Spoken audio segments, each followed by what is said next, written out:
Kampus UIN Alauddin Makassar lagi-lagi digegerkan dengan kasus pelecehan. Kampus yang terletak di Samata, Kabupaten Goa, Sulawesi Selatan itu dihebohkan dengan kasus pelecehan yang dilakukan seorang pegawai pengelola website Fakultas Syariah dan Hukum berinisial SS terhadap 10 mahasiswa. Kasus pencabulan ini terungkap pada tahun 2022 lalu, namun hanya di lingkup kampus saja.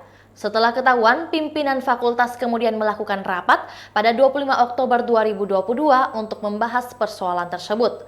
Dilansir dari website wasila.com, SS mengajukan pengunduran diri sehari setelah rapat tersebut. Kasus ini kemudian heboh kembali setelah para korban mulai mengaku. Seorang sumber Tribun yang juga mahasiswa di fakultas tersebut mengatakan kasus ini memang sudah lama terdengar. Namun, ia tidak bisa memberikan keterangan lebih jauh karena hanya sebatas mendengar dan tahu.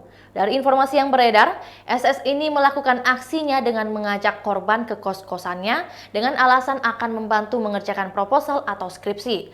Namun seiring kali juga pelaku yang mendatangi kosan korban dengan modus membantu memberikan nilai, bahkan sampai ada mahasiswa yang bermalam di kosannya dan sebaliknya.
Itulah tadi berita hot news kita pada hari ini. Saksikan berita hot news lainnya hanya di kanal YouTube dan Facebook Tribun Timur.